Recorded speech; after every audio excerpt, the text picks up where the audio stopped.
Thanks you all for coming. I was asked to talk about the different time signatures we're using these days in the music. In jazz, most of the time signatures until probably the 50s were 4/4. You may not know this, but Max Roach made a record called Jazz in 3/4 time, and that was a big deal. And it was a challenge for musicians to learn to play in 3. Max also was at the forefront. He made a record called Freedom Now Suite, and he had a tune in 5 on that as well. So he was one of the pioneers of starting to introduce some of the other time signatures into the music. When I started working on playing in 5 and things, it was pretty much just trying to figure it out instinctively. There were certain things I'd started to work on based on things I'd heard in certain rhythm sections, subdividing the time in different ways and things like that. So I was starting to think about creating exercises that broke down cycles, So you have a cycle of 16 beats, which would be 4 bars of 4.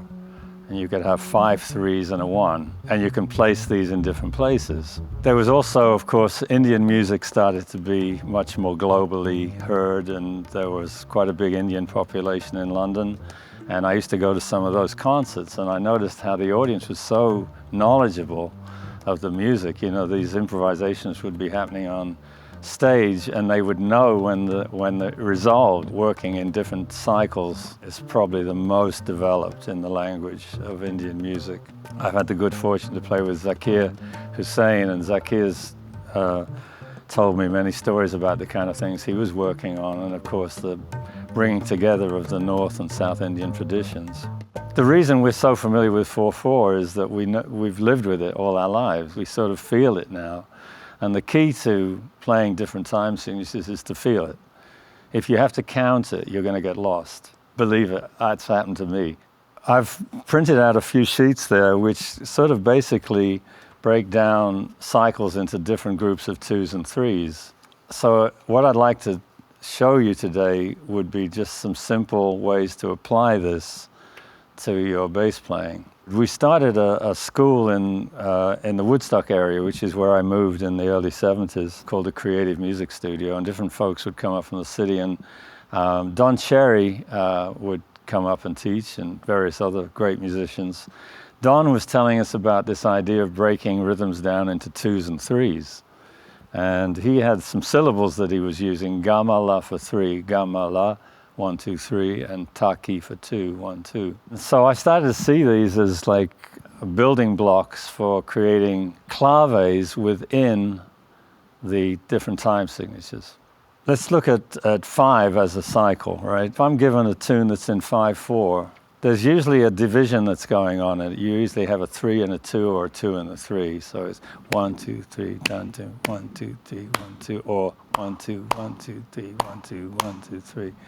And these things are kind of like a clave almost. And what helped me was to practice and to try and keep the clave going internally, and even pat my foot to it so that I could hold it down, So I'll just show you a couple of things. I'm going to just use a vamp on C minor for now, so you can kind of hear what I'm doing. And so the 5 would be.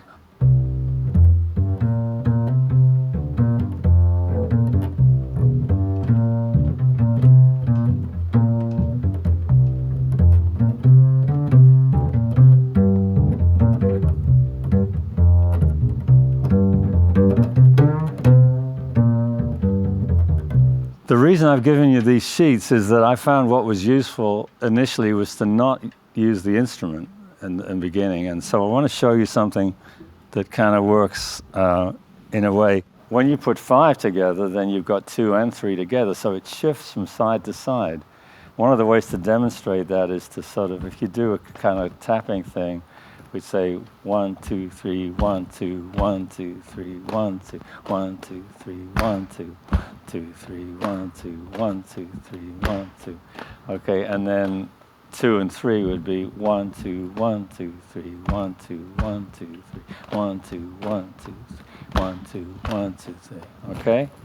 What I want you to try and do is we're going to take the first rhythm would be 1, 2, 3, 1, 2, 1, 2, 3, 1, 2, 1, 2, 3, 1, 2, 1, 2, 3, 1, 2. I'm doing a long 5 now. 1, 2, 3, 4, 5. 1, 2, 3, 4, 5. 1, 2, 3, 1, 2, 1, 2, 3, 1, 2, 1, 2.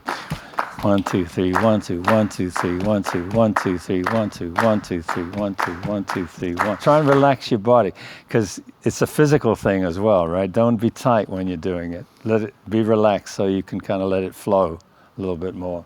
All right, so let's reverse it. Let's have you guys play the 5 and you play the subdivision. 1, 2, 3, 1, 2, 1, 2, 3, 1, 2.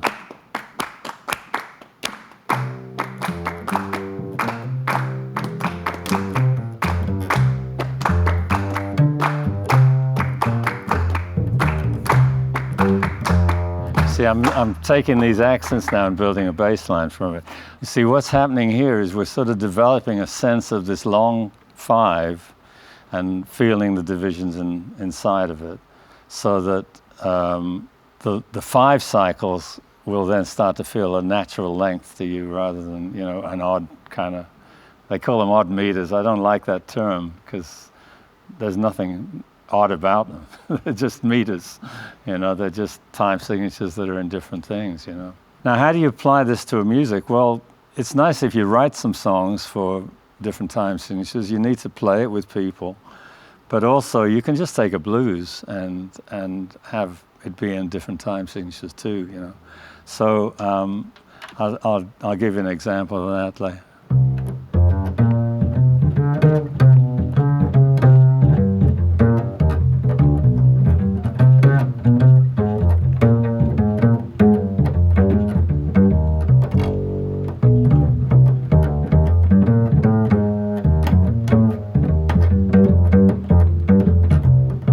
could you keep track of the 5 when I was playing?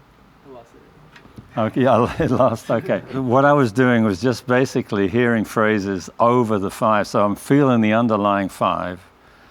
And what these patterns that I'm trying to show you today do is they create sort of a language that you can start to hear. You have a question? On like a song like Conference of the Birds, Oh, yeah. why would you add a measure of 2 beats at the end? 2 beats? Yeah, isn't it? It's a 5 and then.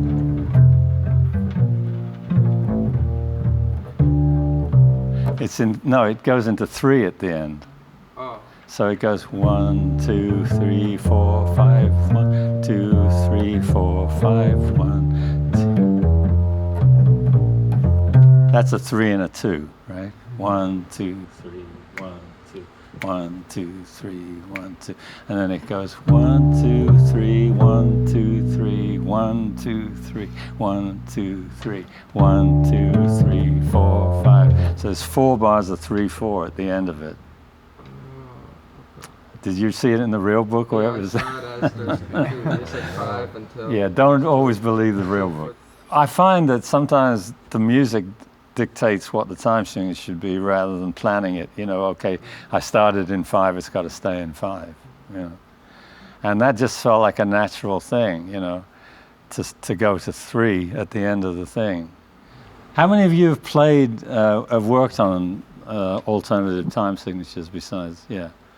Okay, and tell me about your experience with it. One time I was playing in an odd meter specific ensemble like years ago. Yeah. And we were doing kind of just a standard 7 clave on All the Things You Are. And then the teacher got on drums and started playing, and we were kind of just keeping with this sort of straight time. But then we started swinging it, and it just basically kind of blended the just swinging in 4 and swinging in 3, just a bar, felt like a bar of each. And that, I think, really helped like my internal time with sort of feeling that from then on. Yeah. It was kind of an interesting thing, because I haven't heard a lot of people necessarily like just fully swinging, like that, like a really tipping kind of, tempo. But it was fun. It was a really, interesting kind of. I think it's important to try it in different contexts, and also long cycles as well. Like some of the things that I've written and other people have written in order to maintain a kind of dance quality, you know, because if you're doing like 1, 2, 3, 4, 5, 1, 2, 3, 4, 5, you know, it's hard to kind of just get this momentum unless you lengthen it. 1, 2, 3, 4, 5, 1, 2, 3, 4, 5, 1. There's a tune I wrote called Last Minute Man, which is like, it starts on the second beat of the bar to the bass line.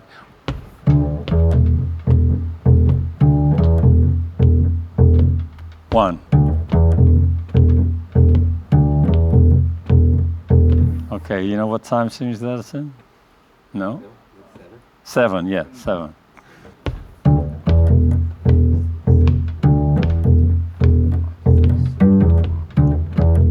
D. Yeah, there you go. You're doing the embedding the faster one inside. If I want to do, say, 7, you know, I say gamma la taki taki, gamma la taki taki, gamma la taki taki, gamma la taki taki. Those are 2 7s within a long 7. Then I might say taki gamma la taki taki, gamma la taki taki, gamma la taki. So that would be 2 3 2. And I'm going to take the 14 beat cycle, the very first one, 3 2 2 3 2 2. So it's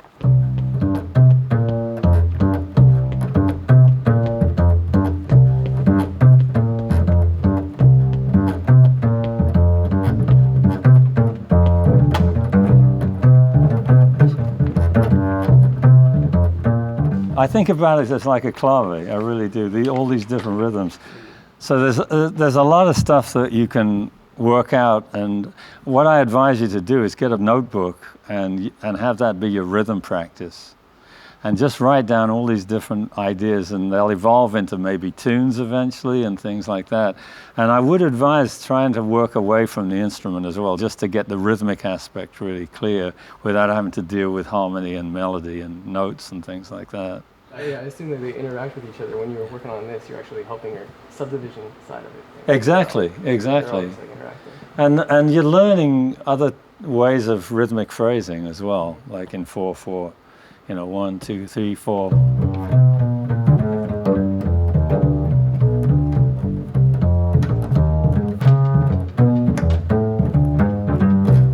You know the bass player Jimmy Merritt from Philadelphia that played with Art Blakey and Lee Morgan and all kinds of great players.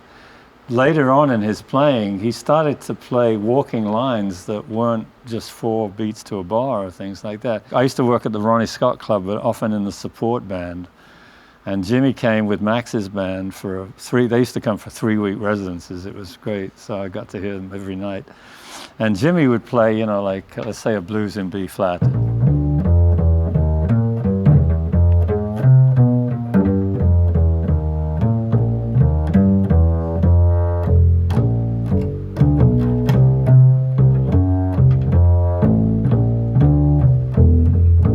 It still was sort of keeping that great feel, but just not playing the beats all the time.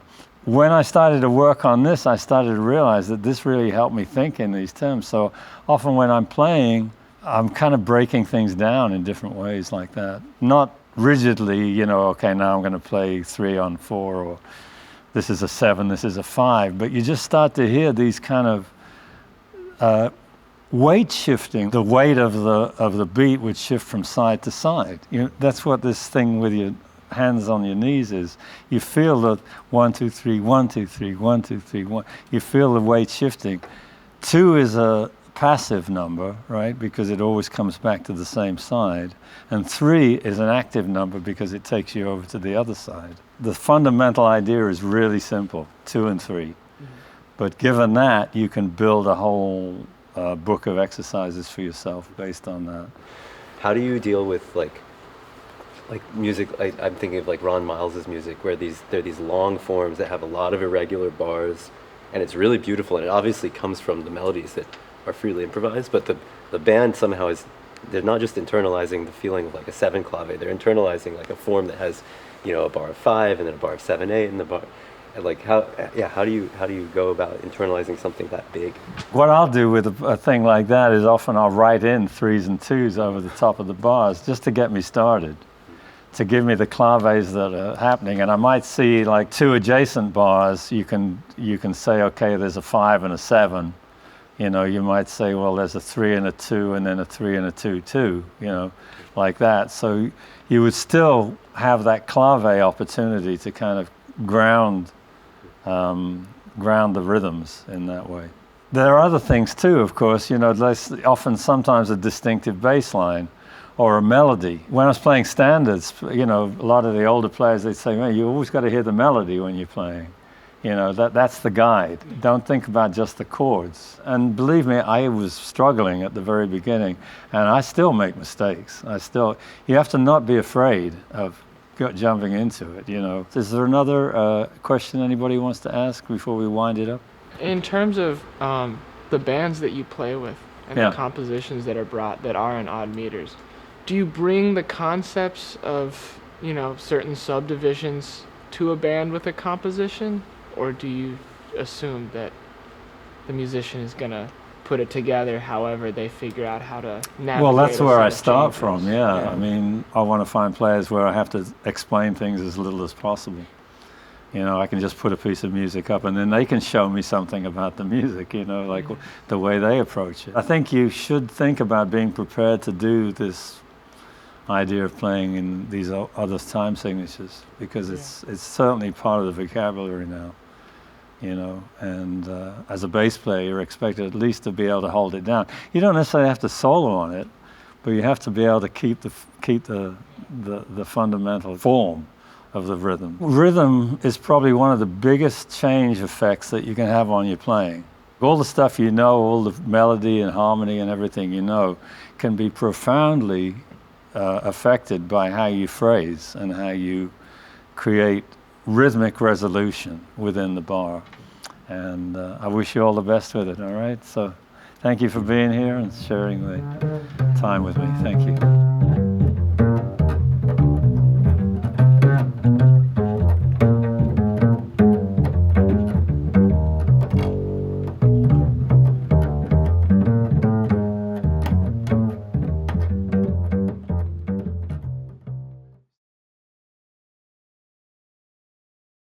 Hey everyone, Terrence Blanchard here. Thanks for watching this video. If you dug it, be sure to give it a like or leave a comment. And don't forget to subscribe to our YouTube channel. We've got lots more videos coming out soon. Last note, if you want to watch some amazing concerts filmed at our venue, head over to our website and check out SFJAZZ at home. Thanks for your support and stay tuned.